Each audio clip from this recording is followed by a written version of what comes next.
Once upon a time, there was a new crossover that refused to play by the rules. It flipped the script and made all the others look like fools. Featuring styling that's sexier by far and handles like a rock star. Introducing the first ever Toyota CHR. Enjoy agile handling in the body of a seductive crossover that comes with standard 18-inch alloy wheels. The first ever Toyota CHR. The perfect ride to spin your own tail. Toyota. Let's go places. Blog Talk Radio. Good morning. It's Jeff Altman, the Big Game Hunter. It's Monday morning, April 30th, 2012. You may notice if you listen to me with any regularity, I've had a little bit of laryngitis. I was off on one of those men's weekends I do under the auspices of the Mankind Project this weekend.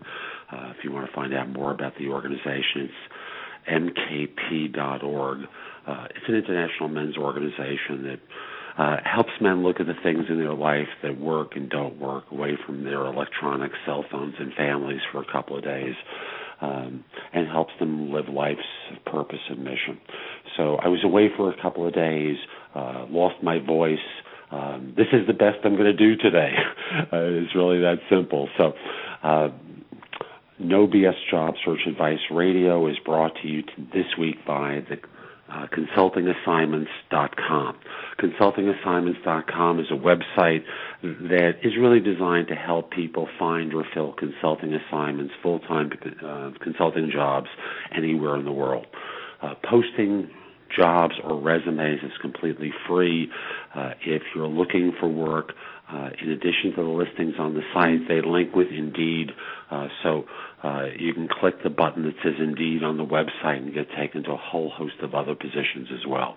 So again, that's consultingassignments.com to find and fill consulting assignments or permanent positions anywhere in the world. Oh, did I mention that posting is free?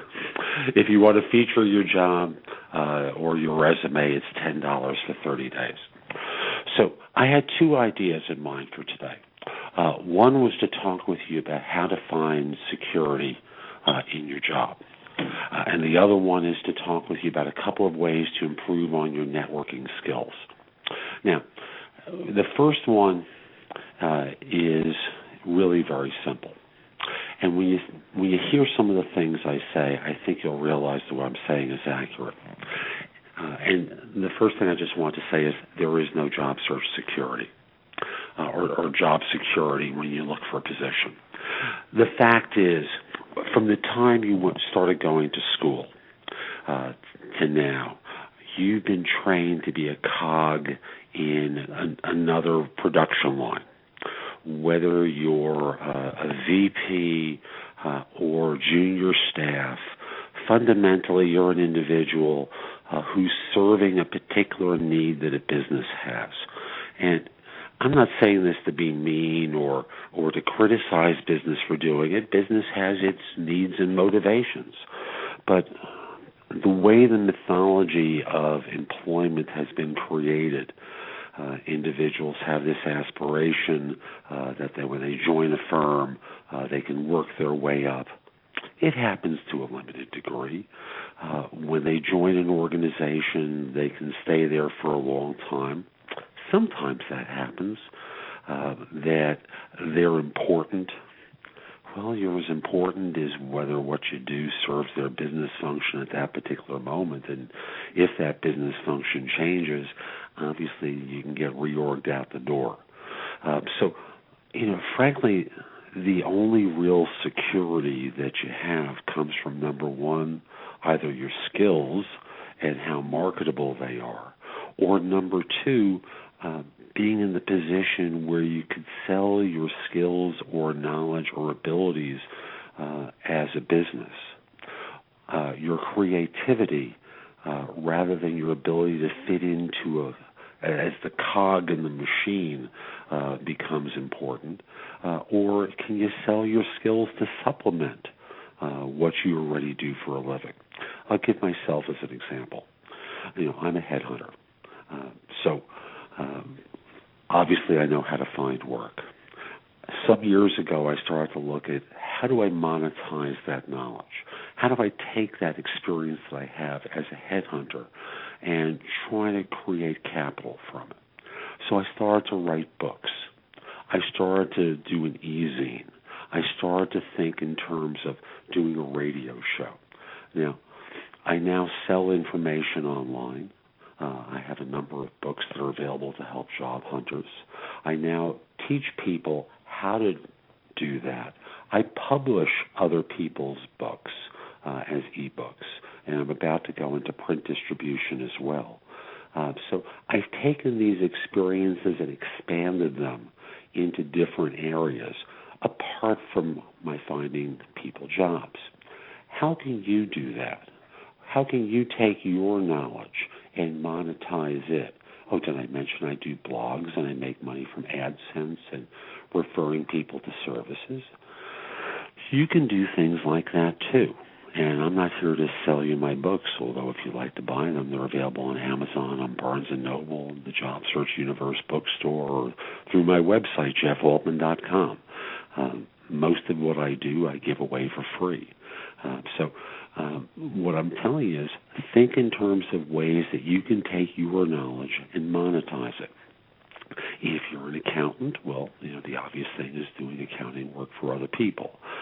If you're an admin, can you do temp work on the side for other people? Can you teach people how to do what you do? Can you write a book about it? And it doesn't even have to be a full-length book. Can you do a short guide on individual subjects for people? Again, myself as an example, I don't write resumes for a living, but I critique them.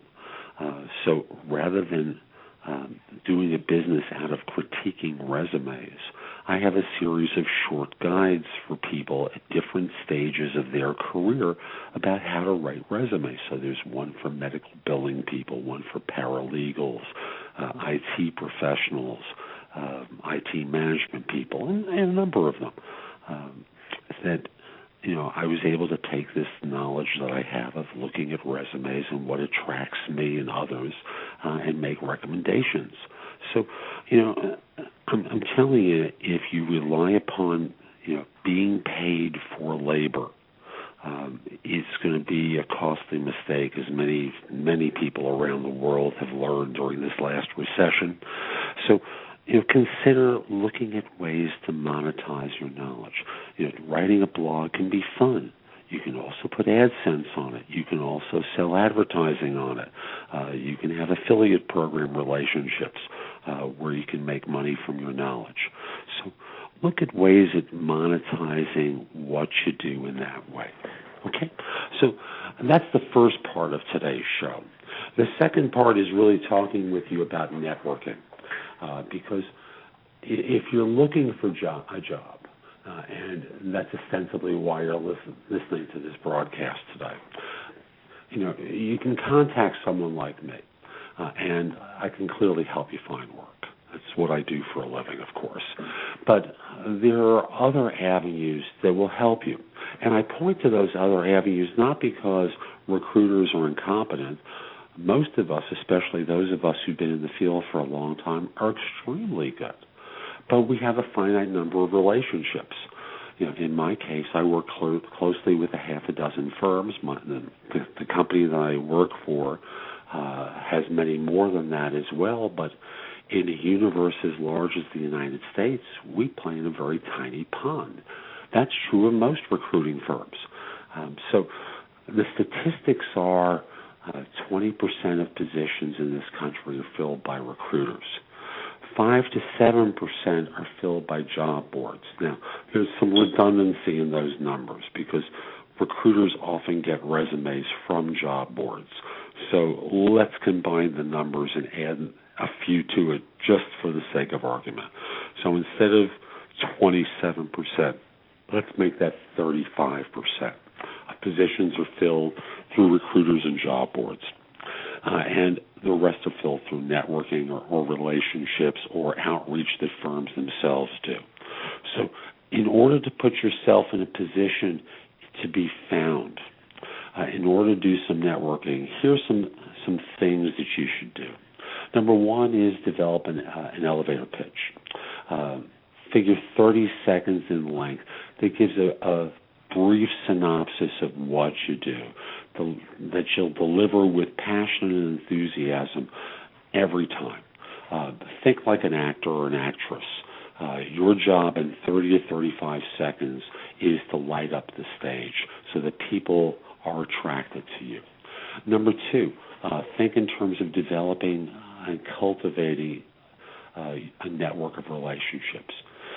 Tap into the people you know now, friends, family, former colleagues, people you know, and just let them know you're looking for work and ask them if they might know of someone in your field who might be able to give you some advice. Then ask each person who you're referred to for at least 2 or 3 referrals. Basically this creates a snowball effect where you're kind of doing some outreach and you're asking for recommendations of a couple of people that they might be able to point you to. And it just widens your reach. And then stay in touch with those folks. Obviously, email makes it pretty easy. LinkedIn makes it pretty easy. Facebook makes it pretty easy. But primarily use email for now. Third of all, get involved with trade groups and attend some functions from these groups. My experience is when I go to the big shows in different fields, it's hard to really be effective because the folks there are just all over the place. But when you get to smaller groups, more targeted groups, I find those are often better. So get involved with these groups, join their committees, let people get to know you through your contributions and asking them for support. Be effective. Let them see you work well. Don't be lazy. People like individuals who give of themselves to help others, which leads to that next area, which is help others. I know you know the phrase, give more, get more. So, there's the phenomenon in karma, help others and things come back to you. So help others with their job search. Give them recommendations as well. Offer some advice. Get some advice. You'll receive a lot of support by giving support to others. Focus on creating a great impression and asking for support. If all you wind up doing is asking for a job time and time again, people aren't going to help you. If you focus on creating a great impression in front of someone who might need you, they'll be smart enough to see a fit. So constantly focus on rehearsing to give a great impression. Now, I mentioned, cultivating relationships before. It's kind of like dating and good marriages. Relationships take time to develop and blossom. If you expect instant results, if you connect with someone in person, connect with them on LinkedIn or Facebook and do nothing with it, you're not going to get results. Take the time to drop them a note from time to time. Be friendly. Reach out. Stuff like that. And you'll start to get results from folks. When you get a lead, follow through on it. Act on everything that people refer to you, even if it seems stupid to you at the time. If you promise to do something, do it when you say you'll do it. Use your organizer to keep track of things. If you're late on a commitment, be smart and get back to folks and acknowledge that you made a mistake and that give them a better idea of your timeline as to when you'll be completing what you promised to do. So that's it for today. Now, if you go to my website, jeffaltman.com, I've got a lot of job leads there. I chose not to cover that in today's show because I've been out for a couple of days and things might be a little stale with the newer jobs. So I just wanted to check in on those. So go over to jeffaltman.com, look at some of the positions there. Sign up for a complimentary subscription to No BS Job Search Advice e-zine, which I publish every Tuesday. Use some of the links there to post your resume and search for job leads. There's a lot of good information that you can read at my website. So read the previous articles I've written for No BS Job Search Advice e-zine, and listen to previous podcasts of the show, find out about some of my books on job hunting and guides about job hunting. They're really very good articles and information. So this is Jeff Altman, the Big Game Hunter. I'm going to be back next Monday with both my voice and more No BS Job Search Advice. I hope you have a great day. Take care. Bye-bye. Hola, soy Lola. No puedo contestar tu llamada. Hoy voy a luchar contra la máscara vengadora. Si gano, usaré el dinero para pagar por nuestro plan familiar de datos. Claro, pesa 300 libras, pero una vez tomé una clase de karate. Quizá ya es hora de un switch. ¿Atrapado en un mal plan familiar? Haz el switch al mejor plan familiar de Boost y obtén 4 líneas, cada una con gigas sin límite por solo $100 al mes. Metro PCS solo te da 2 gigas por línea por el mismo precio. 4 líneas, cada una con gigas sin límite por solo $100 al mes. Es fácil hacer el switch y más fácil ahorrar con Boost. Hola, soy Lola. No puedo contestar tu llamada. Hoy voy a luchar contra la máscara vengadora. Si gano, usaré el dinero para pagar por nuestro plan familiar de datos. Claro, pesa 300 libras, pero una vez tomé una clase de karate. Quizá ya es hora de un switch. ¿Atrapado en un mal plan familiar? Haz el switch al mejor plan familiar de Boost y obtén 4 líneas, cada una con gigas sin límite por solo $100 al mes. Metro PCS solo te da 2 gigas por línea por el mismo precio. 4 líneas, cada una con gigas sin límite por solo $100 al mes. Es fácil hacer el switch y más fácil ahorrar con Boost.